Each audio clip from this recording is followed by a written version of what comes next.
اعوذ باللہ من الشیطان الرجیم بسم اللہ الرحمن الرحیم وَيَسْأَلُونَكَ عَنْ ذِي الْقَرْنَيْنِ، اور وہ سوال کرتے ہیں آپ سے ذوالقرنین کے بارے میں۔ قُلْ سَأَتْلُو عَلَيْكُمْ مِنْهُ ذِكْرًا، آپ کہہ دیجئے، قُلْ آپ کہہ دیجئے کہ میں پڑھتا ہوں تمہارے اوپر ان کا ذکر، ان کا کچھ حال۔ اِنَّا مَكَّنَّا لَهُ فِي الْأَرْضِ، بے شک ہم نے جمایا ان کو زمین کے اندر، وَآتَيْنَاهُ مِنْ كُلِّ شَيْءٍ سَبَبًا، اور دیا ہم نے ان کو ہر چیز کا سامان۔ فَأَتْبَعَ سَبَبًا، پھر پیچھے پڑا وہ ایک سامان کے، حَتَّى إِذَا بَلَغَ مَغْرِبَ الشَّمْسِ، یہاں تک کہ وہ پہنچا سورج کے ڈوبنے کی جگہ، وَجَدَهَا تَغْرُبُ فِي عَيْنٍ حَمِئَةٍ، اور پایا اس نے کہ وہ سورج ڈوبتا ہے ایک دلدل کی جگہ میں، ایک کیچڑ کی جگہ میں، وَوَجَدَ عِندَهَا قَوْمًا، اور پایا اس نے وہاں پر ایک قوم کو۔ قُلْنَا، تو ہم نے کہا، یا ذا القرنین، ہم نے کہا اے ذوالقرنین، اما ان تعذب، بہرحال یا تو ان کو عذاب دے، واما ان تتخذ فیہم حسنا، یا تو رکھ ان کے اندر کوئی خوبی۔ قالا، تو کہا انہوں نے، اما من ظلم فسوف نعذبہ، بہرحال جس شخص نے ناانصافی کی پس عنقریب ہم اس کو عذاب دیں گے۔ ثم يرد الى ربہ، پھر وہ لوٹ جائے گا اپنے رب کے پاس، ويعذبہ عذابا نکرا، پس وہ عذاب دیا جائے گا برا عذاب۔ واما من آمن، اور بہرحال جو شخص ایمان لے کر آیا، وعمل صالحا، اور اس نے عمل کیا نیک، فلہ جزاء الحسنی، پس اس کے واسطے بدلہ ہے بھلائی کا، وسنقول له من امرنا یسرا، اور ہم حکم دیں گے اس کے لیے اپنے کام میں آسانی کی۔ یہاں سے جو ہے قرآن نے ذوالقرنین کا جو ہے وہ سبق شروع کیا ہے، ان کے حالات کے بارے میں بتایا ہے کہ یہ کون تھے۔ ہم نے پیچھے جب سورہ کہف کو شروع کیا تھا تو اس وقت یہ پڑھا تھا کہ یہود نے جو ہے مشرکین مکہ سے کہا تھا کہ تم نبی صلی اللہ علیہ وسلم سے جا کر 3 سوال کرو، اگر وہ ان 3 سوالوں کے جواب دے دیں تو سمجھ لینا کہ وہ سچے نبی ہیں۔ تو اس میں ایک تو انہوں نے روح کے بارے میں سوال کیا تھا، اور ایک سوال جو تھا وہ اصحاب کہف کے بارے میں تھا، اور تیسرا جو سوال تھا وہ جو ہے وہ ذوالقرنین کے بارے میں تھا کہ ذوالقرنین کون تھے۔ تو یہاں پر جو سوال کرنے والے تھے یسألونک، وہ آپ سے سوال کرتے ہیں، تو اس سے مراد جو ہیں وہ قریش مکہ تھے۔ ذوالقرنین جو ہے ان کو اللہ نے کس جگہ کا بادشاہ بنایا، یہ کون تھے؟ تو جو ذوالقرنین تھے یہ ایک جو ہے بادشاہ تھے بہت بڑے،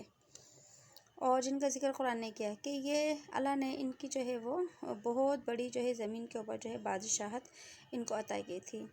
اور ذوالقرنین ان کو کیوں کہا جاتا تھا تو اس کے اندر بہت سے اقوال ہیں۔ ایک تو یہ ان کو ذوالقرنین کہنے کی وجہ یہ تھی کہ اللہ نے ان کو مشرق و مغرب کے جتنے بھی ممالک تھے ان کے اوپر جو ہے حکمرانی عطا کی تھی، اور ان کے جو ہے سر کے اوپر 2 زلفیں بھی تھیں، بال ان کے تھوڑے بڑے تھے، ان زلفوں کی وجہ سے بھی ان کو ذوالقرنین یعنی 2 زلفوں والا جو ہے وہ کہا گیا۔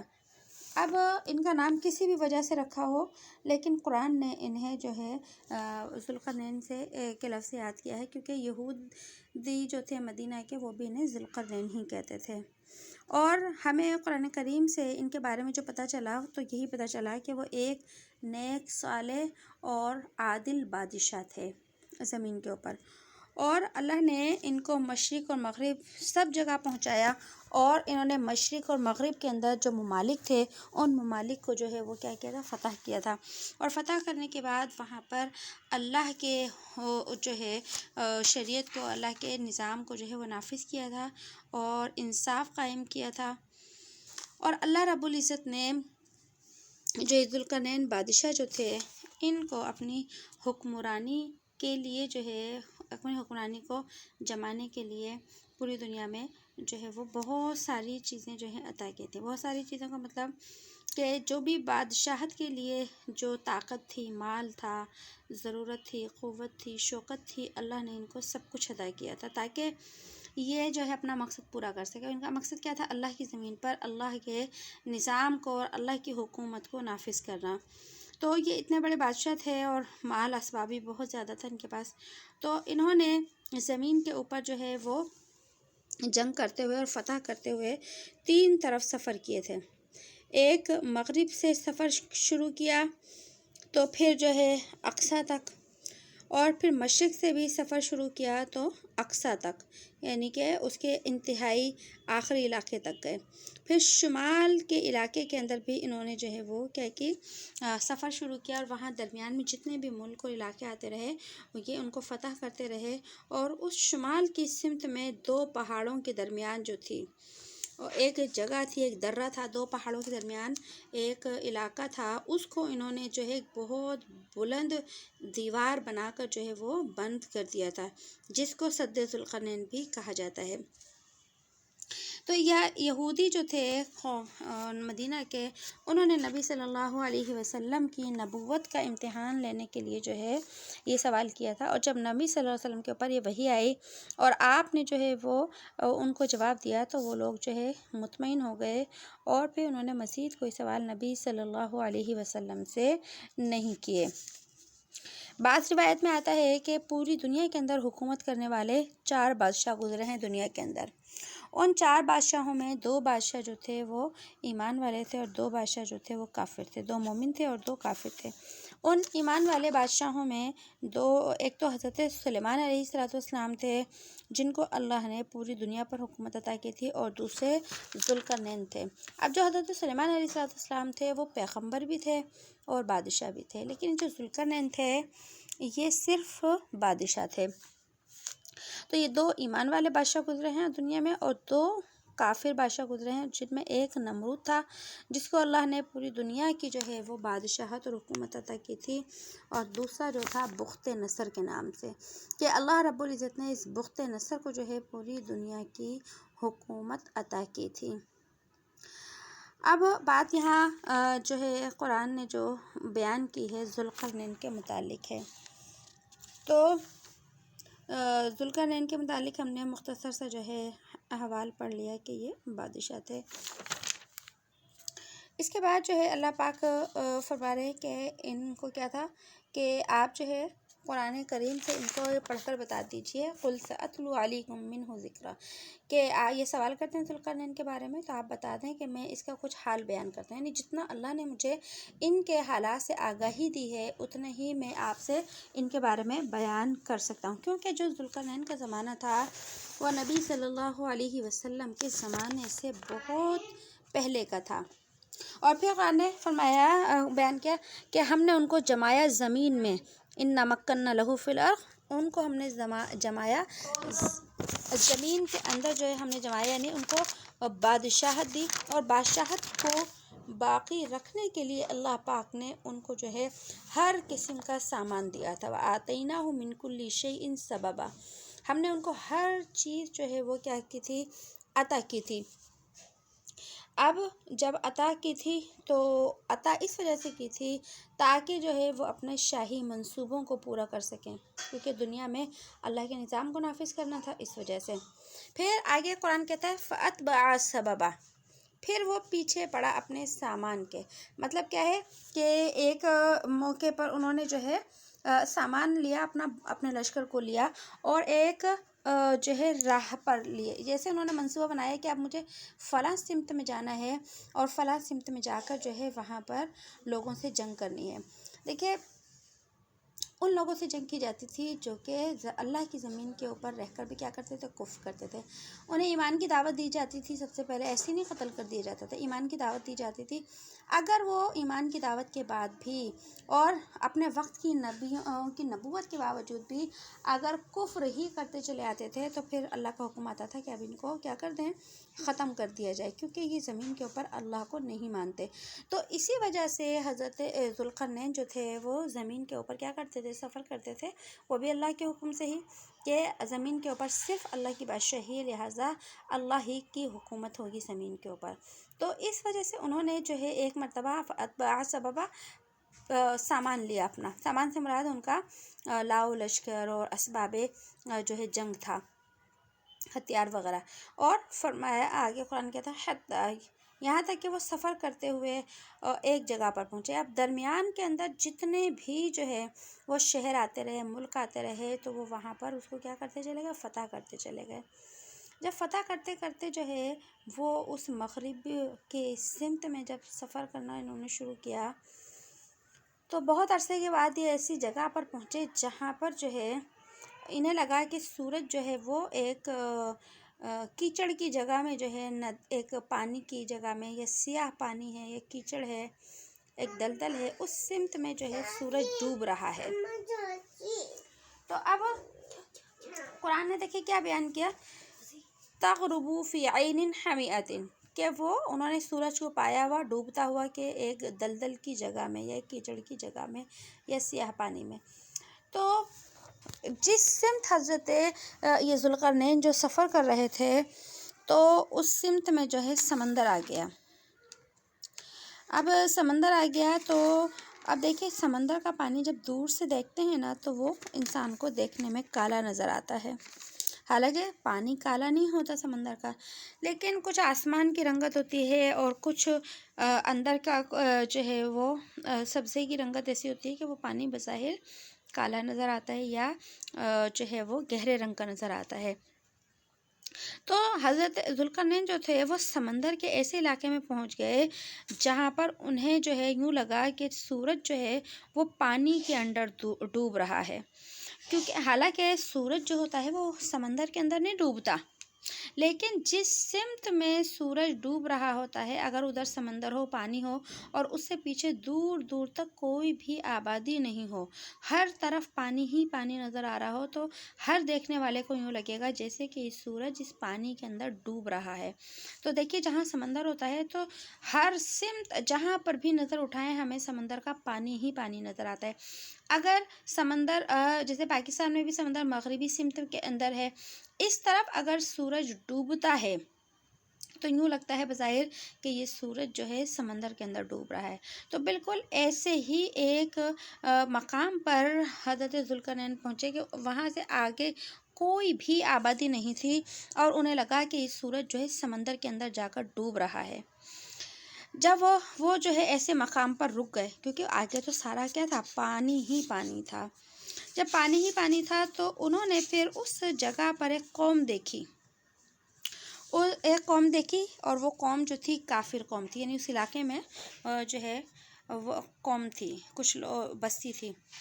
تو اب اللہ پاک نے جو ہے حضرت ذوالقرنین کو جو ہے یا تو الہام کیا، کیونکہ نیک لوگوں کو الہام ہوتا ہے، یا پھر اس وقت کے جو پیغمبر تھے ان کے ذریعے سے اللہ پاک نے جو ذوالقرنین تھے بادشاہ ان کو اختیار دیا۔ پہلا اختیار کیا دیا کہ ذوالقرنین آپ کو یہ اختیار ہے کہ چاہیں تو ان کو ایسے ہی قتل کر دیں،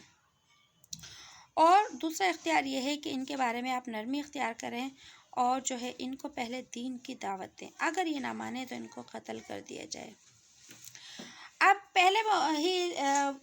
اختیار جو اللہ نے دیا کہ ان کو ایسے ہی قتل کر دیں، تو اس سے یہ پتہ چلتا ہے کہ پہلے کسی زمانے میں ان لوگوں کے پاس دین کی دعوت، اللہ کی وحدانیت کی دعوت پہنچ چکی تھی، لیکن انہوں نے اس وقت بھی اللہ کی دعوت کو نہیں مانا، اس لیے اللہ نے حضرت ذوالقرنین کو یہ اختیار دیا کہ ذوالقرنین آپ چاہیں تو ان کو قتل کر دیں، لیکن دوسرا راستہ یہ ہے کہ ایک دفعہ دوبارہ سے ان کو جو ہے دین کی دعوت دیں، اگر یہ مان لیں تو چھوڑ دیں، اگر نہ مانیں تو ان کو کیا کر دیں، قتل کر دیں۔ تو جو ذوالقرنین تھے بادشاہ، انہوں نے اللہ سے عرض کیا کہ اللہ میں دوسری صورت کو اختیار کرنا چاہتا ہوں کہ پہلے میں ان کو ایمان کی دعوت دوں گا، اگر انہوں نے ایمان کی دعوت قبول کر لی تو ٹھیک ہے، لیکن اگر یہ کفر کے اوپر جمے رہے تو میں کیا کر دوں گا، ان کو قتل کر دوں گا، اور یہ جو میں قتل کروں گا ان کو یہ دنیا کی سزاؤں کی، جب یہ قتل ہونے کے بعد جو ہے مر جائیں گے تو پھر ان کی آخرت کی سزا بھی کیا ہو جائے گی، شروع ہو جائے گی، کیونکہ یہ اپنے مالک حقیقی کے پاس پہنچ جائیں گے۔ مرنے کے بعد تو کافر کی سزا ویسے ہی شروع ہو جاتی ہے۔ تو جو ہے یہ یہاں قرآن کریم نے اس حصے کو، اس واقعے کو بیان کیا۔ دیکھیے آیت سے کہ اللہ پاک نے فرمایا کہ جب وہ حتی اذا بلغ، کہ جب وہ پہنچے زمین کے اس حصے میں مغرب الشمس، جہاں سورج ڈوبنے کی جگہ، وجدہا، تو انہوں نے پایا، تغرب، کہ سورج ڈوبتا ہے، فی عین حمیۃ، ایک دلدل کی ندی میں۔ ندی سے مراد یہاں جو کہا گیا عین، یہاں ندی اور دلدل چشمے کے لیے آیا، لیکن مراد اس سے سمندر ہے، کہ سمندر کی ہی وہ جگہ تھی۔ وجد عندها قوما، اور انہوں نے پایا وہاں پر ایک قوم کو، وہ قوم کون تھی؟ کافر تھی۔ تو آ گیا تھا قلنا، ہم نے کہا یعنی اللہ نے کہا، اب یا تو الہام کیا اللہ نے، یا پھر اللہ نے وقت کے نبی کو حکم دیا کہ ذوالقرنین بادشاہ کو میرا یہ پیغام پہنچا دو، اور تو کہا یا ذوالقرنین، اے ذوالقرنین، اما ان تعذب، بہرحال تو ان کو عذاب دے، عذاب دینے سے مراد یا تو قتل کر دے ان کو، و اما ان تتخذ فیہم حسنا، اور بہرحال تو رکھ ان کے اندر خوبی، بھلائی، کہ یا تو پہلے دین کی دعوت دے معاملے کو اچھے طریقے سے، اور پھر جو ایمان لائے ان کو چھوڑ دے۔ تو پھر حضرت ذوالقرنین نے کیا کہا؟ قال، وہ کہنے لگے، اما من ظلم، بہرحال جس شخص نے بے انصافی کی، فسوف نعذبہ، پس ان قریب ہم اس کو سزا دیں گے۔ مطلب کیا ہے اس کا جملے کا؟ کہ پہلے میں ان کو دین کی دعوت دوں گا، اگر انہوں نے بے انصافی کی اور آپ کی ذات کے اوپر اللہ ایمان نہیں لے کر آئے تو میں ان کو عذاب دوں گا۔ اب عذاب سے مراد ہے یہاں ان کو قتل کر دیا جائے گا۔ ثم یرد الی ربہ، پھر وہ لوٹیں گے اپنے رب کی طرف، مرنے کے بعد اللہ آپ کے پاس آ جائیں گے، فیعذبہ عذابا نکرا، پس عذاب دیا جائے گا ان کو برا عذاب، یعنی مرنے کے بعد جہنم کا عذاب۔ اور آگے فرمایا وَأَمَّا مَنْ آمَنَ، اور بہرحال جو شخص ایمان لایا، وَعَمِلَ صَالِحًا، اور اس نے نیک اعمال کیے، فَلَهُ جَزَاءً الْحُسْنَى، اس کے لیے بھلائی ہے، اس کے لیے اچھا بدلہ ہے، ایمان والوں کے لیے۔ وَسَنَقُولُ لَهُ، اور ہم حکم دیں گے اس کو اپنے کام میں آسانی کا۔ مطلب کیا ہے کہ اگر وہ ایمان قبول کر لے گا آپ کی ذات پر تو ہم بھی اپنے رویے کو کیا کر لیں گے؟ نرم کر لیں گے، اور اچھی بات کریں گے، اور اس کے اوپر کوئی بھی کسی بھی قسم کی نہ زبانی سختی کی جائے گی، نہ ہی اس کو کسی قسم کی کوئی تکلیف پہنچائی جائے گی۔ تو یہاں پر اللہ پاک نے اتنا ہی ان کا جو ہے وہ قصہ بیان فرمایا۔ اس کے بعد جو ہے آگے اللہ پاک نے فرمایا ثم اتبع سببا، پھر لگا وہ ایک سامان کے پیچھے، حتی اذا بلغا مطلع الشمس، یہاں تک کہ وہ پہنچا سورج کے نکلنے کی جگہ، وجدہا تطلع علی قوم، اور پایا اس نے سورج کو طلوع ہوتے ہوئے ایسی قوم کے اوپر، لم نجعل لہم من دونہا سترا، ایسی قوم کے اوپر کہ نہیں بنایا ہم نے ان کے لیے آفتاب کے پیچھے کوئی پردہ، کذالک وقد احطنا بما لدیہ خبرا، اور تحقیق ہمارے قابو میں آ چکی ہے اس کے پاس کی خبر۔ کہ یہاں سے قرآن کیا بیان کرتا ہے کہ جب وہ مغرب کی سمت میں جو ہے حملہ کرنے کے لیے گئے، انہوں نے ایسی قوم کو دیکھا تو اللہ نے انہیں دو اختیار دیے، یا تو قتل کر دو یا دین کی دعوت دو۔ اس کے بعد جب اس سمت سے وہ مشرق کی طرف جو ہے انہوں نے رخ موڑا، کیا مغرب کا معاملہ ختم ہو گیا، مشرق کی طرف جو ہے وہ کرتے ہیں، تو مشرقی ملک کو، مشرقی سمت میں جو ملک تھے ان کو فتح کرنے کے ارادے سے وہ مشرق کی سمت بڑھے، تو انہوں نے دیکھا کہ مشرق کی سمت میں یہاں پر بھی ایک قوم کو دیکھا، اور وہ قوم ایسی قوم تھی کہ اس قوم اوپر جب دھوپ پڑتی تھی، کہ سورج دیکھیں مشرق سے نکلتا ہے، تو جب ان کے اوپر دھوپ نکلتی تھی تو ان کے پاس دھوپ سے بچنے کا کوئی سامان، کوئی مکان، کوئی خیمہ، کوئی پردہ، کچھ بھی نہیں تھا، حتیٰ کہ ان کے پاس جسم کا چھپانے کا جو ہے کوئی لباس بھی نہیں ہوتا تھا، یعنی وہ لوگ جو ہے کپڑے بھی نہیں پہنتے تھے، اور باقی زندہ رہنے کے لیے جو ضروری سامان یا خیمہ اور مکان ہوتا ہے یہ کچھ بھی نہیں تھے۔ اور یہ جو قوم تھی یہ بھی ایک کافر ہی قوم تھی، تو ان کے ساتھ بھی حضرت ذوالقرنین نے ویسے ہی معاملہ کیا جیسے کہ مغرب کی قوم کے ساتھ کیا تھا، کہ جو ہے یا تو پہلے ان کو دین کی دعوت دی جائے گی، اگر مان لیں گے تو ٹھیک ہے، ورنہ ان کو قتل کر دیا۔ تو مشرق کی سمت میں بھی یہی قوم تھی جو کہ کافر تھی، اور یہ تو ایک دنیاوی شعور سے بھی ناواقف قوم تھی، تو ان کے ساتھ بھی یہی معاملہ ہوا کذالک، اسی طرح کہ ایمان کی دعوت دی، ماننے والوں کو باقی رکھا اور نہ ماننے والوں کو جو ہے ان کو سزا دی۔ آگے قرآن کہتا ہے ثم اتبع سببا، پھر وہ پیچھے لگا ایک سامان کے،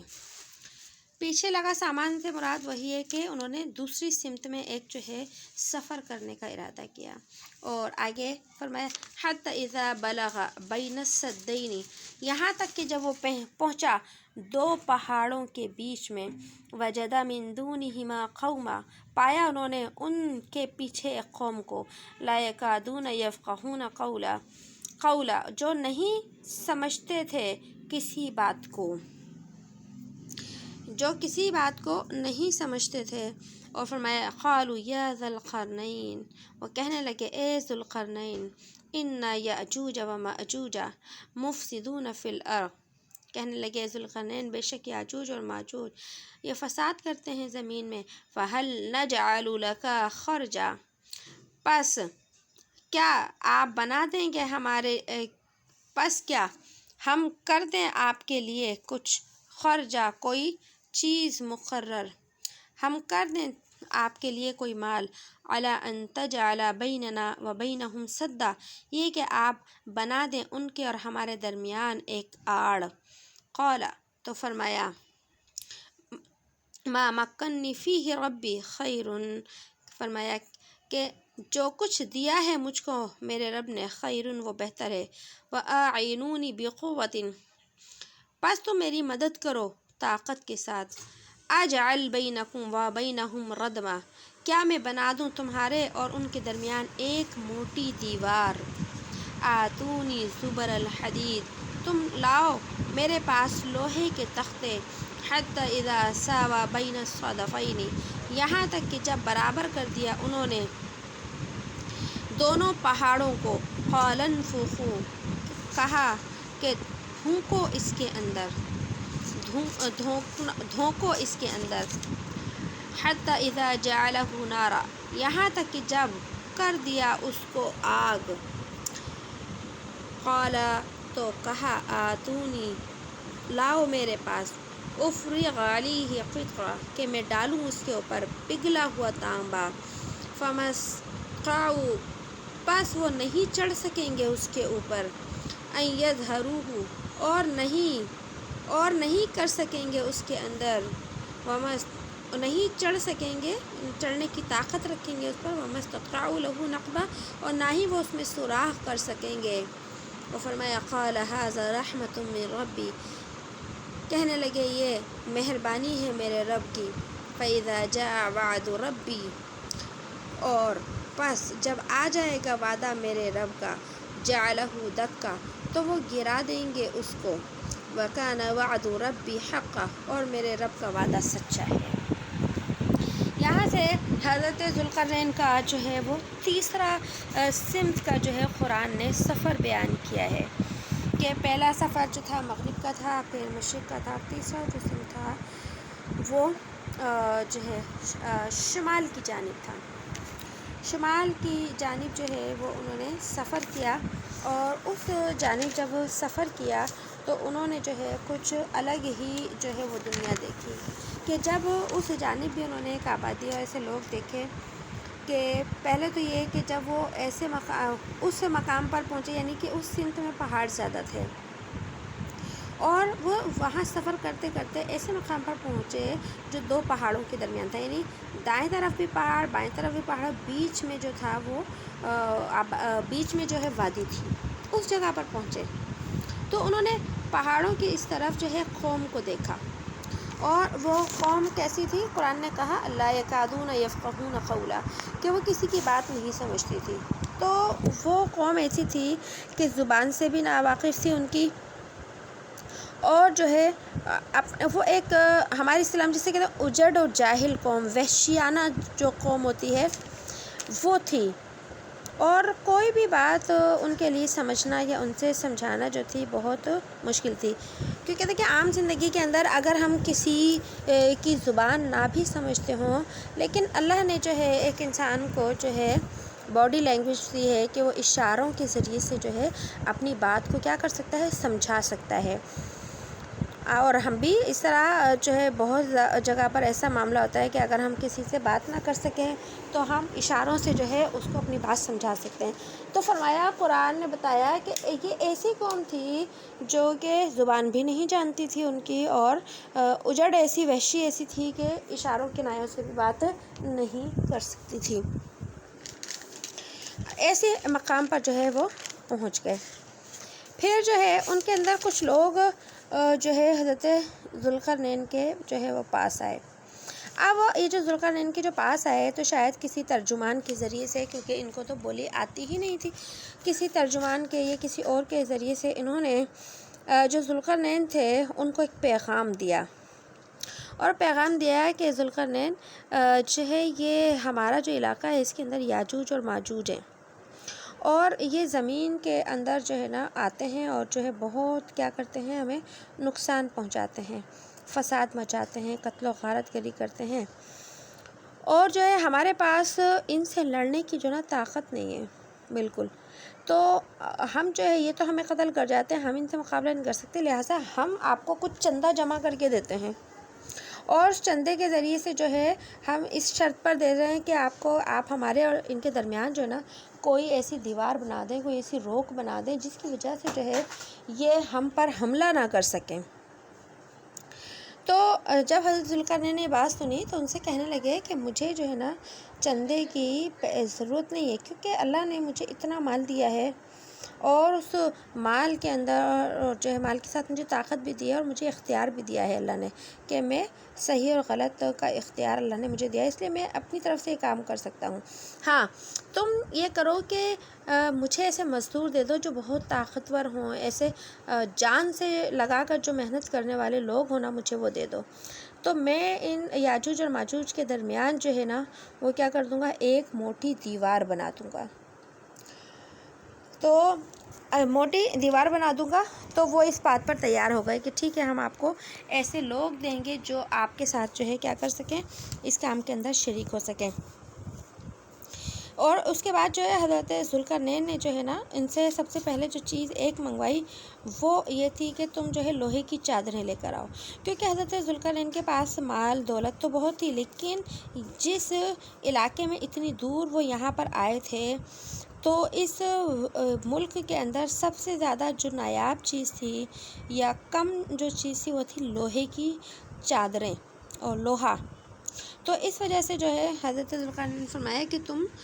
مجھے جو ہے لوہے کی چادریں لا کر دو پہلے۔ تو جب وہ لوہے کی جو ہے چادریں لے کر آ گئے تو حضرت ذوالقرنین نے جو ہے اس پہاڑ کے درمیان جو ہے دیوار بنانے کا کام شروع کر دیا، حکم دیتے رہے، جو مزدور تھے وہ ان کے حکم کے مطابق جو ہے وہ کام کرتے رہے، اور پھر جب انہوں نے لوہے کی دیواریں جمع کرنا شروع کر دیں، لوہے کی جو ہے وہ جیسے ہمارے یہاں سریے ہوتے ہیں لوہے کے، ہو سکتا ہے اس دور میں لوہے کی جو ہے اس طرح کی پلیٹیں ہوتی ہوں جس کو جو ہے لوہے کے جو ہے وہ چادریں کہا گیا ہو، بہرحال جس شکل میں بھی ہو لیکن وہ لوہے کی تھیں۔ تو جب لوہا کی چادریں لاتے رہے اور دیوار سے دیوار کو جوڑتے چلے گئے تو دونوں پہاڑوں کے جو سرے تھے تو ان کے درمیان جو ہے پہاڑوں کو یعنی برابر کر دیا، جو خلا تھا،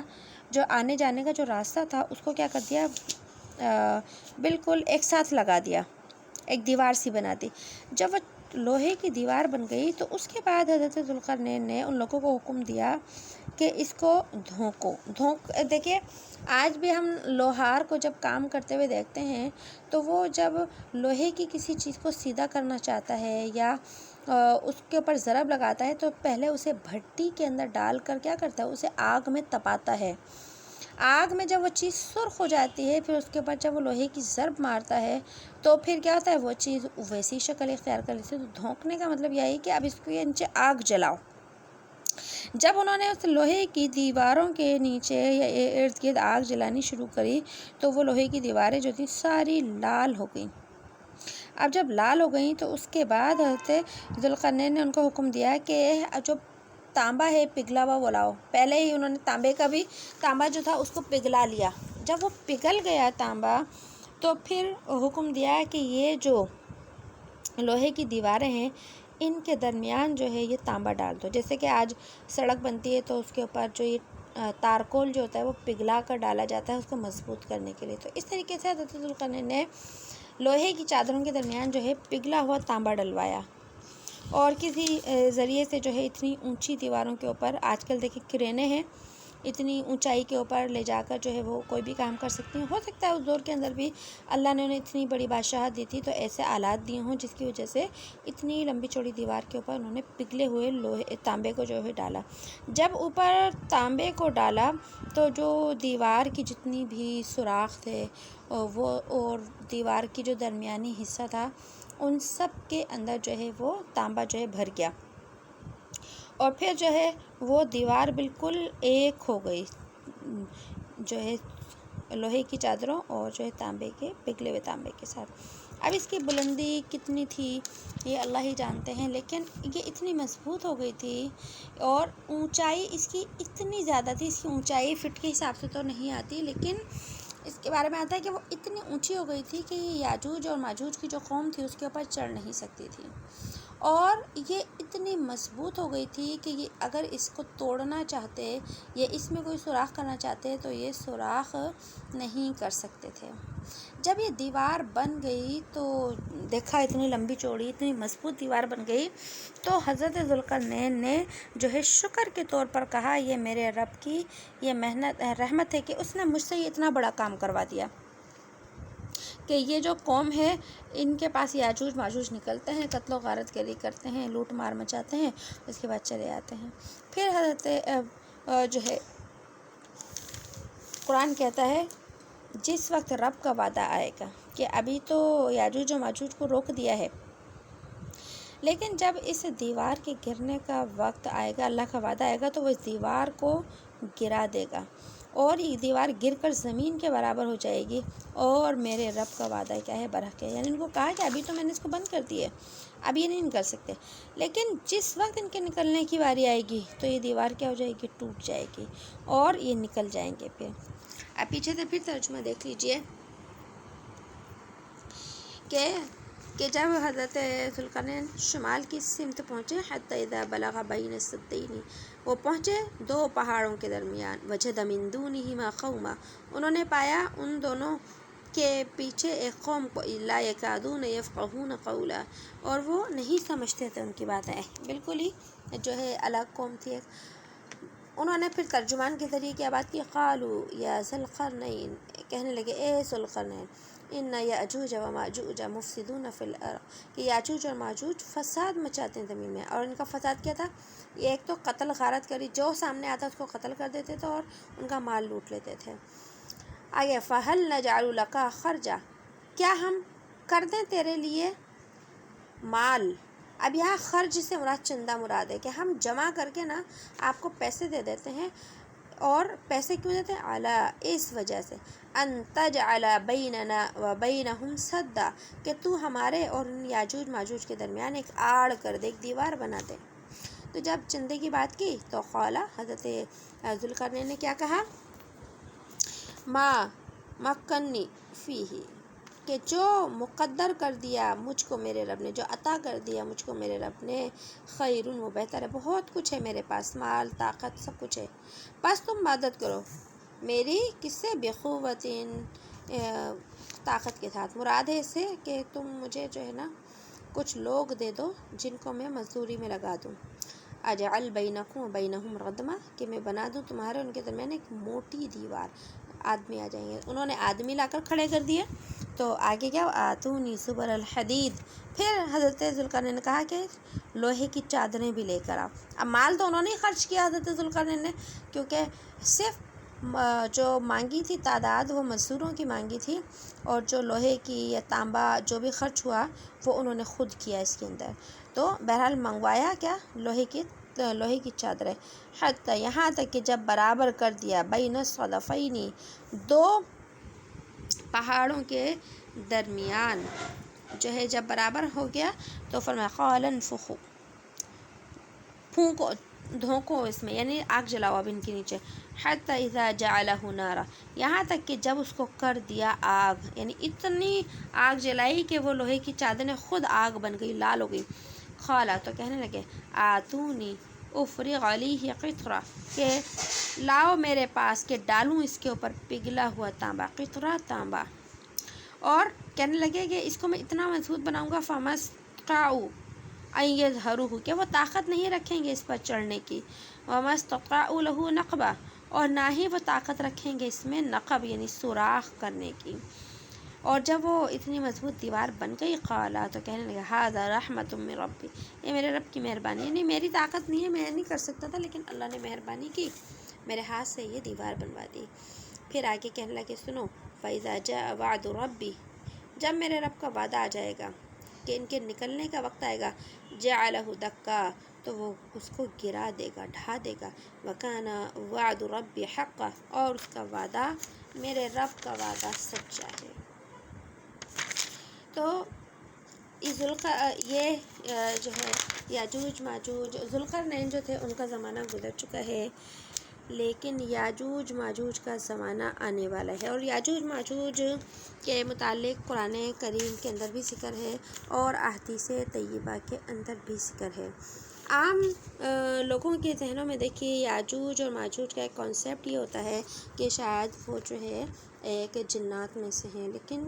یہ بات نہیں ہے. یاجوج ماجوج انسان ہی ہیں،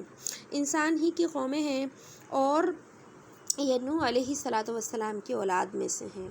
جب نوح علیہ السلام کی قوم کے اوپر جو ہے طوفان نوح آیا تھا تو ساری قوم جو ہے نا مر چکی تھی. حضرت آدم علیہ السلام کے زمانے سے لے کر حضرت نوح علیہ السلام کی قوم تک تمام لوگ مر گئے تھے. پھر جب نوح علیہ السلام کی جو کشتی میں رہ جانے والے لوگ تھے، ان کے 3 بیٹے تھے، ان سے دنیا کی نسل چلی. آج ہم سب اور اس وقت دنیا میں جتنے لوگ ہیں، اصل میں وہ نوح علیہ السلام کے بیٹوں کی اولاد میں سے ہیں. اصل باپ جو ہے بابا آدم ہے، لیکن ہاں اس وقت دنیا میں جو لوگ ہیں وہ نوح علیہ السلام کی بیٹوں کی اولاد میں سے ہیں. اور یہ جو یاجوج اور ماجوج ہیں، یہ بھی نوح علیہ السلام کا ایک بیٹا تھا یافس، اس کی اولاد میں سے ہیں. اور یاجوج اور ماجوج کا نکلنا قیامت کی بہت بڑی نشانیوں میں سے ایک نشانی ہے. اور جو ہے بخاری شریف اور ترمذی، مسلم، جتنی بھی احادیث کی بڑی بڑی کتابیں ہیں، ان سب کے اندر یاجوج اور ماجوج کے قصے کو بڑا تفصیل کے ساتھ بیان کیا گیا ہے. حضرت نواس بن سمعان رضی اللہ تعالیٰ عنہ فرماتے ہیں، صحابی رسول ہیں، ایک بڑی طویل حدیث ہے اس کے بارے میں جو میں آپ کو سنا رہی ہوں. اللہ کے نبی صلی اللہ علیہ وسلم نے ایک دن صبح کے وقت دجال کا ذکر فرمایا، اور تذکرہ فرماتے ہوئے آپ نے بعض دجال کے بارے میں ایسی باتیں بتائیں جس کی وجہ سے دجال کے بارے میں پتہ چلا کہ وہ کمتر ہے، یعنی اس کے اندر عیب ہے، اس کا ناک موٹا ہے، یا اس کے آنکھ جو ہے وہ کانی ہے، یہ بھی پتہ چلا. اور بعض باتیں اللہ کے نبی نے اس کے متعلق ایسی بیان فرمائی جس سے پتہ چلا کہ اس کا فتنہ بہت سخت فتنہ ہے. تو جیسے کہ دجال جب نکلے گا اس کے ساتھ یوں نظر آئے گا جیسے ایک طرف جنت ہے، ایک طرف جہنم ہے، اور کسی شخص کو مار کر وہ زندہ کرے گا. اس قسم کے جب حالات نبی صلی اللہ علیہ وسلم نے جب بیان فرمائے تو صحابی کہتے ہیں کہ ہم پر ایسا خوف طاری ہو گیا دجال کا کہ گویا دجال جو ہے سامنے کھجوروں کے جھنڈ میں موجود ہے اور ابھی نکل آئے گا. یعنی ڈر گئے بہت زیادہ صحابہ کرام دجال سے. تو جب شام ہوئی، نبی صلی اللہ علیہ وسلم کی خدمت میں جب صحابہ آئے تو آپ صلی اللہ علیہ وسلم نے ہمارے تاثرات کو دیکھ لیا. ایک ڈرا ہوا انسان ہوتا ہے نا، تو دیکھیں وہ اپنی بات سے، اپنے لہجے سے اور اپنے چہرے کے اثرات سے پہچان لیا جاتا ہے کہ شاید اس کو کوئی تکلیف ہے یا کوئی یہ ڈر خوف ہے. تو اللہ کے نبی نے بھی صحابہ کو پہچان لیا کہ شاید یہ ڈر گئے ہیں. تو صحابہ سے پوچھا کہ تم نے کیا سمجھا ہے، یعنی کیا معاملہ ہے؟ تو وہ صحابی کہتے ہیں ہم نے اللہ کے نبی سے کہا کہ آپ نے دجال کا تذکرہ فرمایا تھا، اور دجال کی کچھ ایسی باتیں ہیں جن سے پتہ چلا کہ وہ بہت عیب والا ہے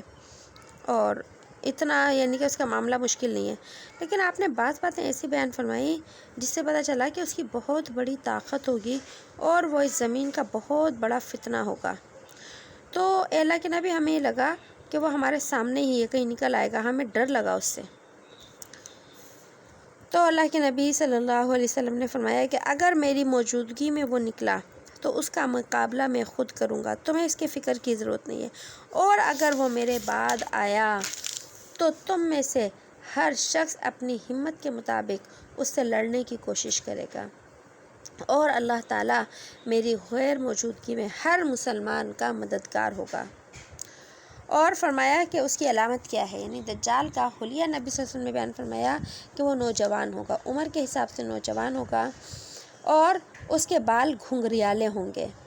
اور اس کی ایک آنکھ اوپر کو ابھری ہوئی ہوگی. دیکھیے ہماری جو آنکھیں ہیں ان کے جو ڈیلے کہلاتے ہیں وہ اندر کی سمت ہوتے ہیں، باہر کی سمت نہیں ہوتے. لیکن دجال کی آنکھ کی پہچان ہوگی دنیا میں کہ اس کی جو ایک آنکھ کا ڈیلا ہوگا وہ باہر کی سمت ابھرا ہوا ہوگا، اور دوسری آنکھ سے کانا ہوگا، یعنی دوسری آنکھ اس کی ہوگی ہی نہیں. اور اللہ کے نبی نے فرمایا کہ اگر تم میں سے کسی مسلمان کا دجال کے ساتھ سامنا ہو جائے تو اس کو چاہیے کہ وہ سورہ کہف کی ابتدائی آیات پڑھ لے. سورہ کہف کی شروع کی 10 آیت کے بارے میں آتا ہے نا، اور آخر کی 10 آیت کے بارے میں بھی آتا ہے. کوئی پوری پڑھ لے تو بہت اچھی بات ہے، لیکن کم از کم شروع اور آخر کی 10 آیت پڑھ لے. تو اللہ کے نبی نے فرمایا کہ جو سورہ کہف کی یہ آیات پڑھ لے گا تو وہ دجال کے فتنے سے جو ہے وہ محفوظ ہو جائے گا. اور فرمایا دجال شام اور عراق کے درمیان سے نکلے گا، ہر طرف فساد مچائے گا. اے اللہ کے بندو، دجال کے مقابلے میں ثابت قدم رہنا، یعنی کہ اس سے لڑنے کی کوشش کرنا، اس کے مقابلے میں جم جانا. تو پھر صحابہ کہتے ہیں ہم نے عرض کیا رسول اللہ وہ دجال زمین میں کتنی مدت رہے گا؟ تو آپ نے فرمایا وہ 40 دن رہے گا دنیا میں، لیکن پہلا دن 1 سال کے برابر ہوگا، اور دوسرا دن 1 مہینے کے برابر ہوگا، اور تیسرا دن 1 ہفتے کے برابر ہوگا، اور باقی دن عام دنوں کے برابر ہوں گے. تابعی کہتے ہیں ہم نے عرض کیا رسول اللہ جو دن 1 سال کے برابر ہوگا تو اس میں ہم 1 دن کی نمازیں یعنی 5 نمازیں پڑھیں گے. تو آپ نے فرمایا کہ نہیں، بلکہ وقت کا اندازہ کر کے پورے سال کی نمازیں ادا کرنی ہوں گی، کیونکہ وقت وہ سال کا ہی ہوگا. ابھی سال کا جو وقت ہے یعنی کہ 1 دن کا جو وقت ہے سال کی طرح کیوں لگے گا؟ کیونکہ جو دجال ہے نا اس کے پاس جادو کی بہت بڑی طاقت ہوگی، جادوگر ہے یہ دجال جو ہے، یہ ایک جادوگر بھی ہوگا. تو یہ اپنے جادو کے زور سے جو ہے نا لوگوں کو وہ جو دن ہے اتنا طویل کر کے دکھا دے گا کہ 1 دن جو ہے 1 سال کے برابر اسے لگے گا. تو بہرحال جب 1 سال تک اس کے برابر لگے گا تو نمازیں بھی جو ہے نا سال کے برابر ہی پڑھنی ہوں گی. دجال کے بارے میں آتا ہے کہ جادوگر ہوگا. آج اس وقت دنیا میں جادو بہت پہلے کے زمانے کے حساب سے بہت زیادہ تیزی سے پھیل گیا ہے، اور یہودیوں کا ایک جادو ہے جو قبالہ جادو کے نام سے مشہور ہے. قبالہ جادو یہ ایک شیطانی جادو، تو جتنے بھی ہیں سارے شیطانی ہی ہیں، لیکن قبالہ جادو ایک انتہائی خطرناک قسم کا جادو ہے. اور دجال اور دجال کے ماننے والے ان جادو کے فن کے اندر جو ہے ماہر ہوں گے. اس لیے جو ہے یہ لوگوں کو یوں لگے گا کہ وہ لوگوں پر ایسی سحر بندی کر دے گا جس کی وجہ سے ان کا دن بہت طویل ہو جائے گا. تو اس لیے اللہ کے نبی نے فرمایا کہ اس میں جو ہے وقت کا اندازہ کر کے پورے سال کی نمازیں ادا کرنی ہوں گی. پھر صحابہ نے دوسرا سوال کیا رسول اللہ وہ زمین میں کس قدر تیزی کے ساتھ سفر کرے گا، یعنی اس کی اڑان جو ہے وہ کیسی ہوگی، اس کی دنیا میں جو ہے چلنے کا رفتار کیسی ہوگی. تو اللہ کے نبی نے فرمایا وہ اس بادل کی مانند چلے گا جس کے پیچھے موافق ہوا لگی ہو. یعنی بادل ہوں اور بادل کے جو ہے اگر ہوا چل رہی ہو تو بادل کتنی تیزی کے ساتھ جو ہے نا وہ ہوا کے ساتھ اڑ جاتے ہیں، ہوا بادلوں کو اڑا کر لے جاتی ہے. اس طرح فرمایا ہے کہ وہ ہوا کے رخ پر ہوا کے اوپر سفر کرے گا. ہوا کے اوپر سفر ہوائی جہاز کے ذریعے کیا جاتا ہے. تو فرمایا ہے کہ وہ ہواؤں کے اوپر سفر کرے گا. اور دجال کی اور جو نشانیاں آئی ہیں احادیث طیبہ میں، اس کے اندر آتا ہے کہ اس کی سواری کے کان جو ہے گدھے کے کان کے مشابہ ہوں گے. دجال کی سواری کے کان گدھے کی کان کے مشابہ ہوں گے. دنیا میں اس وقت دجال کے جو پیروکار ہیں انہوں نے ایسے ہوائی جہاز تیار کر لیے ہیں جن کے دونوں پر جو ہے گدھے کی کان کے مشابہ ہیں، اور ان کی رفتار دنیا کے جہازوں میں انتہائی درجے کی تیز ہے. انتہائی درجے کی تیز، حتیٰ کہ دجال کی سواری کے متعلق آتا ہے کہ جو وہ ہواؤں پر سفر کرے گا اور وہ بادلوں کی طرح اڑے گا. تو اڑن تشتری جو ہے اس وقت دنیا کے اندر بن چکے ہے. اڑن تشتری جو ہے اس کی جو مسافت آئی ہے، اتنی تیز رفتاری جہاز تو اس کے مقابلے میں کچھ بھی نہیں ہے.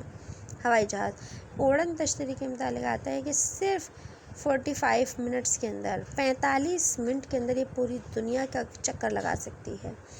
تو اڑن تشتری بھی جو ہے یہ دجال کی سواریوں میں سے ایک سواری ہوگی. تو اللہ کے نبی نے اس کی پہچان بتا دی. پھر اللہ کے نبی نے فرمایا دجال کسی قوم کے پاس سے گزرے گا تو ان کو اپنے باطل عقائد کی جو ہے وہ دعوت دے گا، اور وہ لوگ اس کے اوپر ایمان لے آئیں گے، یعنی اس کو خدا مان لیں گے. تو وہ دجال بادلوں کو حکم دے گا تو وہ بادل برسنے لگیں گے، اور وہ زمین کو حکم دے گا تو زمین سرسبز ہو جائے گی، سبزہ اگانے لگے گی، اور کھیتیوں کے اندر جو ہے وہ فصلیں اگنے لگیں گی، اور ان کے مویشی جو ہیں وہ خوب موٹے تازے ہو جائیں گے اور خوب دودھ دیں گے. پھر فرمایا اللہ کے نبی نے کہ دجال کسی دوسری قوم کے پاس سے گزرے گا دوسرے علاقے میں، اور ان کو بھی دعوت دے گا میں خدا ہوں مجھے مان لو. تو پھر جو ہے وہ اس کی باتوں کو رد کریں گے کہ ہم تجھے خدا نہیں مان سکتے، تو دجال ہے، خدا تو ہمارا رب تو اللہ ہے. تو جب وہ اس کی دعوت کو قبول نہیں کریں گے تو وہ مسلمان ہوں گے، ایمان والے ہوں گے پکے، تو یہ ان کو خشک سالی میں مبتلا کر دے گا، یعنی قحط میں مبتلا کر دے گا. ان کی ان کی روٹی بند ہو جائے گی، اور یوں کہیں کہ ان کی فصلیں تباہ کر دے گا. ان کے پاس کچھ بھی نہیں رہے گا، نہ مال رہے گا اور نہ ہی جو ہے وہ زمین کے اندر کچھ رہے گا. تو پھر جو ہے سب کچھ چھین لے گا، یوں کہیں برباد کر دے گا. اور جو ان لوگوں کی زمینیں برباد ہو جائیں گی ان کے پاس سے وہ گزرے گا دجال، اور ان زمین کو خطاب کرے گا، زمین کو آواز دے گا کہ اپنے خزانے کو باہر لے آ، یہ زمین کے اندر جو جو چیزیں چھپی ہوئی ہیں ان کو باہر لے آ. چنانچہ زمین کے اندر سے خزانے نکلیں گے اور اس کے پیچھے پیچھے ہو لیں گے، اس کے پیچھے پیچھے، یعنی کہ زمین کے اندر چھپی ہوئی چیزیں ان کو آلات کے ذریعے باہر نکالے گا، اور وہ ان کا کیا بن جائے گا؟ مالک بن جائے گا. گویا انہیں دکھائے گا کہ دیکھو اگر تم میرے مان لیتے تو میں تمہیں بھی نفع پہنچاتا، لیکن تم نے میرا انکار کیا تو اب یہ ساری چیزیں کیا ہو گئیں؟ یہ اب میری ملکیت ہو گئیں، اور تم کیا ہے اسی طریقے سے جو ہے بھوکے اور پیاسے مرو گے. اس کے بعد آتا ہے دجال ایک آدمی کو بلائے گا، وہ جوان ہوگا بالکل، اس کو تلوار مار کر اس کے 2 ٹکڑے کر دے گا، اور دونوں ٹکڑوں کو دور دور پھینک دے گا. اور اس کے بعد جو ہے پھر اتنے جو جسم کے 2 ٹکڑے ہوں گے ان دونوں ٹکڑوں کو آواز دے گا، بلائے گا کہ زندہ ہو کر دجال. وہ آواز دے گا تو وہ دونوں جو جسم کے کٹے ہوئے ٹکڑے ہوں گے وہ جڑیں گے، اور وہ انسان کیا ہو جائے گا؟ زندہ ہو جائے گا، اور وہ ہنستا ہوا اور جو ہے وہ ہنستا ہوا اور خوبصورت چہرے کے ساتھ دجال کے پاس آئے گا. تو دجال لوگوں کو دکھائے گا کہ دیکھو میں سچا ہوں، میں خدا ہوں، جب ہی کسی انسان کو مار کر اسے زندگی دینے کے اوپر بھی کیا ہوں؟ قادر ہوں. اس کے بعد جب وہ یہ سارے جو ہے اپنی شعبدے بازیاں دکھا رہا ہوگا، اپنے جادو کے زور سے لوگوں کے ایمان کو برباد کر رہا ہوگا، تو اتنے میں اللہ پاک حضرت عیسیٰ علیہ السلام کو آسمان سے نازل فرمائیں گے، کیونکہ عیسیٰ علیہ السلام کو اللہ پاک نے آسمانوں کے اوپر جو ہے وہ زندہ اٹھایا ہوا ہے. اور عیسیٰ علیہ السلام آئیں گے ہی جو ہے وہ دجال کو قتل کرنے کے لیے۔ جب عیسیٰ علیہ السلام کو اللہ پاک آسمان سے زمین کی طرف بھیجیں گے تو وہ دو جو ہے چادریں پہنے ہوئے ہوں گے، دو ان کے اوپر چادریں ہوں گی، اور دمشق کی جو ہے مشرق میں ایک مسجد ہے، اس مسجد کے مینار کے اوپر جو ہے وہ حضرت عیسیٰ علیہ السلام نازل ہوں گے۔ عیسیٰ علیہ السلام کا نزول دمشق کی جس مشرقی مسجد میں ہوگا، وہ مسجد اس وقت بھی دنیا کے اندر موجود ہے بالکل۔ اس کے متعلق آتا ہے کہ اس مینار کے اوپر حضرت عیسیٰ علیہ السلام آسمان سے اتریں گے، اور ان کی کیفیت یہ بتائی گئی کہ ان کے دونوں ہاتھ جو ہے فرشتوں کے پروں کے اوپر رکھے ہوئے ہوں گے، اور ان کے اوپر دو چادریں ہوں گی، اور ان کے مبارک سر کو جب وہ تھوڑا سا جھکائیں گے تو اس میں پانی کے قطرے نیچے گریں گے، جیسے کہ انسان نہاتا ہے تو پھر اس کے سر سے پانی کے جو ہے قطرے جھڑتے ہیں، تو اسی طریقے سے حضرت عیسیٰ علیہ السلام کے سر سے جو ہے وہ پانی کے قطرے گریں گے۔ پھر جب وہ سر کو اوپر کریں گے اس وقت بھی پانی کے قطرے جو ہیں وہ کیا ہوں گے، گریں گے، گویا کہ بس یہ غسل کر کے آئے ہیں۔ جب زمین کے اوپر حضرت اس انداز سے حضرت عیسیٰ علیہ السلام اتریں گے تو سب کو پتہ چلے گا، جن ایمان والوں کو پتہ ہوگا، اس نے احادیث و قرآن پڑھا ہوگا کہ حضرت عیسیٰ علیہ السلام نے آنا ہے۔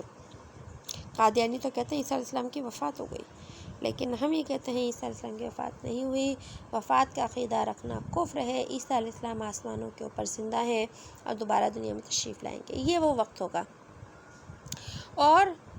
حضرت عیسیٰ علیہ السلام جس وقت دنیا کے اندر اتریں گے فرشتوں کے ساتھ، تو اس وقت فجر کی نماز کا وقت ہوگا، اور اس وقت اذان فجر کی ہو چکی ہوگی، اور مسجد کے اندر جس مسجد کے مینار پہ اتریں گے اس مسجد میں لوگ نماز پڑھنے کی تیاری کر رہے ہوں گے، اور حضرت امام مہدی علیہ السلام نماز پڑھانے کی تیاری کر رہے ہوں گے۔ اتنے میں حضرت عیسیٰ علیہ السلام جو ہے مسجد کے اندر آ جائیں گے۔ جیسے ہی حضرت امام مہدی حضرت عیسیٰ علیہ السلام کو دیکھیں گے کہ پیغمبر آ گئے، اپنے جو ہے حضرت عیسیٰ علیہ السلام تشریف لے آئے، تو وہ پیچھے ہٹ جائیں گے، کہیں گے آپ نماز پڑھائیے، آپ پیغمبر ہیں۔ تو حضرت عیسیٰ علیہ السلام فرمائیں گے کہ نہیں، یہ اقامت گویا آپ کے لیے نماز کی تیاری ہوئی ہے تو آپ ہی نماز پڑھائیے۔ پھر حضرت امام مہدی نماز پڑھائیں گے، اور حضرت عیسیٰ علیہ السلام ان کے پیچھے جو ہے وہ نماز پڑھیں گے۔ پھر اللہ پاک عیسیٰ علیہ السلام کی سانس کے اندر یہ اثر رکھیں گے کہ جو سانس لیں گے حضرت عیسیٰ علیہ السلام ناک سے، تو آپ کی جو سانس ہوا کے زور پر دور دور تک پہنچے گی، یعنی سانس کا جو اثر ہوگا اللہ ہوا کے ساتھ دور دور تک پہنچائیں گے، اور آپ کی سانس کا اثر جو ہے جتنی دور تک جائے گا، اور اس حصے میں جتنے کافر ہوں گے وہ کافر جو ہے آپ کی سانس کی وجہ سے مر جائیں گے۔ اور جتنی آپ کی سانس کہاں تک جائے گی، جتنی دور تک آپ کی نظر جائے گی، خالی میدان کے اندر کھڑے ہو جائیں، بہت دور تک انسان کی نظر جاتی ہے، تو اتنی دور تک جو ہے وہ عیسیٰ علیہ السلام کا سانس جائے گا، اور اتنی دور دور تک کے کافر آپ کی سانس کی وجہ سے مر جائیں گے۔ اور اس کے بعد حضرت عیسیٰ علیہ السلام اب دجال کو تلاش کرنا شروع کریں، کیونکہ دجال کو ہی قتل کرنے کے لیے آئیں گے۔ تو جب دجال کو قتل کرنے کے لیے آئیں گے تو اسے باب اللد کے اوپر پکڑ لیں گے۔ باب اللد یہ بستی آج بھی دنیا کے اندر موجود ہے، جس کا ذکر احادیث طیبہ میں آیا ہے، جیسے کہ مکہ کا ذکر ہے احادیث میں، مدینہ کا ذکر ہے، بیت المقدس کا ہے، اسی طریقے سے باب اللد کا بھی مقامی۔ یہ باب اللد جو ہے لد ایک بستی کا نام ہے، ٹھیک ہے، باب کہتے ہیں دروازے کو، تو لد جو شہر ہے اس وقت لد جو ہے دنیا میں انٹرنیشنل شہر بن چکا ہے۔ پہلے تو ایک بستی ہوگی، لیکن اس وقت لد جو ایک شہر بن چکا ہے، اور لد جو شہر ہے دنیا کے اندر، یہاں پر دنیا کا جدید ترین ہوائی اڈہ بنا ہوا ہے، بہت ہی جدید ترین ہوائی اڈہ یا ایئرپورٹ جو ہے لد کے اندر ہے۔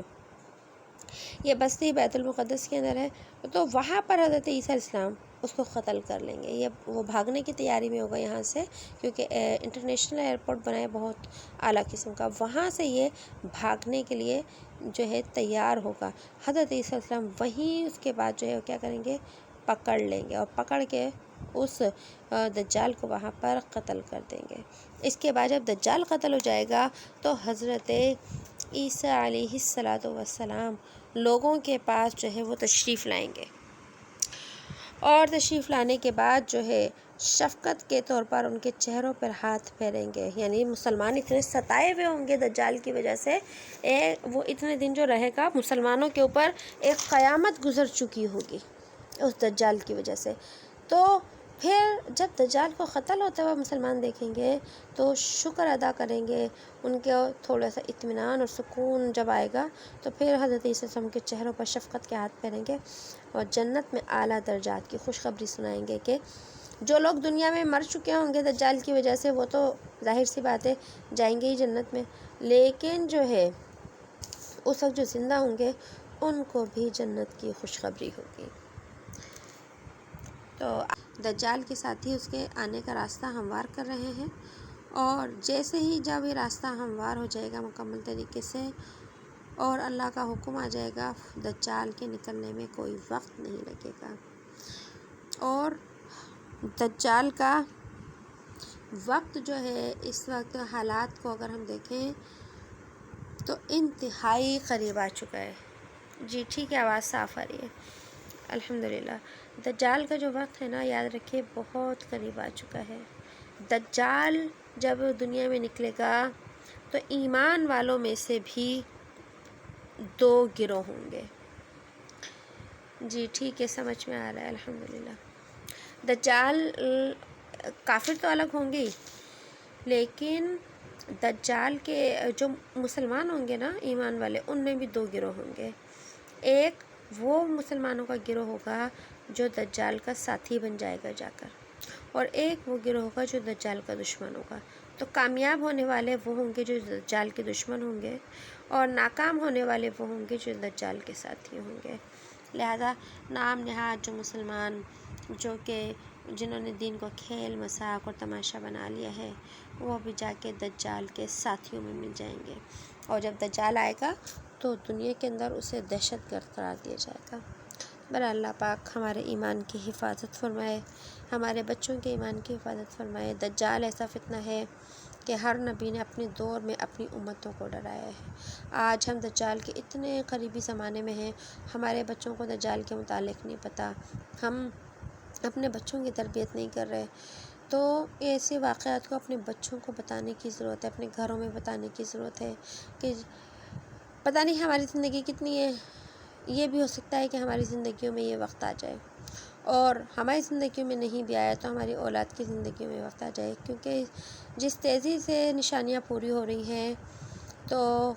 بار بار یہ پیشن گوئی آ رہی ہے کہ 2024 یا 25 میں امام مہدی کا ظہور ہو جائے گا۔ اس وقت 2022 چل رہا ہے، 2-3 سالوں کے اندر امام مہدی کا ظہور ہونے والا ہے، اور اللہ ہی کو معلوم ہے، لیکن علامات اور نشانیاں پیشن گوئیاں یہ ہیں کہ 24 یا 25 میں ظہور ہو جائے گا۔ اللہ پاک اس وقت کے آنے سے پہلے ہماری حفاظت فرمائے۔ جب امام مہدی کا ظہور ہوگا وہ وقت بھی مسلمانوں پر بہت زیادہ کڑا ہوگا، لہٰذا اپنے بچوں کو حالات سے باخبر رکھنے کی انتہائی ضرورت ہے کہ جب امام مہدی علیہ السلام کا دور آئے یا حضرت عیسیٰ علیہ السلام کا دور آئے تو ہمارے بچے اہل حق کے لشکر کے اندر شامل ہو سکیں، کیونکہ دجال اور حضرت عیسیٰ علیہ السلام بعد میں آئیں گے، امام مہدی علیہ السلام پہلے آئیں گے، اور اسلام کا دشمن امام مہدی کو ہی دہشت گرد قرار دے دے گا، اور بہت سارے لوگ امام مہدی کا انکار کر دیں گے۔ اس لیے ہمیں حق اور باطل کی پہچان کے لیے جو ہے وہ علم حاصل کرنے کی بہت ضرورت ہے، ان احادیث کو پڑھنے کی اور سمجھنے کی ضرورت ہے، تاکہ ہم ایسے فتنے کے دور میں اپنے ایمان کی حفاظت کر سکیں۔ لہٰذا آپ لوگوں نے جو آج سنا ہے یہ بھی بے شک آپ جو ہے ریکارڈنگ دوبارہ سے سنیں، کم از کم یہ چیزیں اپنے بچوں کو ضرور بتائیں، ضرور سنائیں، قصے کی شکل میں، ایک واقعے کی شکل میں، حضرت عیسیٰ علیہ السلام کے نام سے واقف کرائیں، حضرت امام مہدی کے نام سے واقف کرائیں، دجال کے نام سے واقف کرائیں، کون حق پر ہے کون باطل پر ہے، انہیں یہ سمجھائیں تاکہ ہمارے بچوں کی، ہمارے نسلوں کی ایمان کی حفاظت ہو سکے۔ اللہ پاک ہم سب کے ایمان کی حفاظت فرمائے اور ہمارا خاتمہ ایمان کے اوپر فرمائے۔ وآخر دعوانا ان الحمد للہ رب العالمین. سبحان اللہ وبحمدہ، سبحانک اللہم وبحمدک، نشہد ان لا الہ الا انت، نستغفرک ونتوب الیک. سبحان ربک رب العزة عما یصفون، وسلام علی المرسلین، والحمد للہ رب العالمین. السلام علیکم ورحمۃ اللہ وبرکاتہ.